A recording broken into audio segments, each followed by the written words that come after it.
Very good. Diba? Ganito po sa Davao ang panahon. Sa umaga, nakakapagbilad ang mga naglalaba. Sobrang init, tirik na tirik ang araw. Pagdating ng gabi, bumabagsak ang malakas na ulan at malakas na hangin.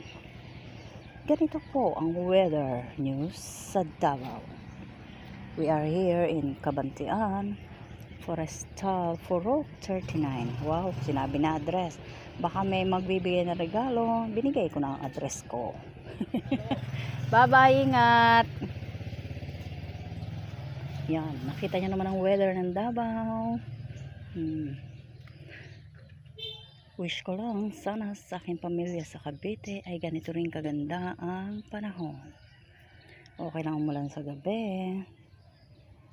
Basta wag lang isang linggong buong maghapon hindi tayo makakatuyo ng damit.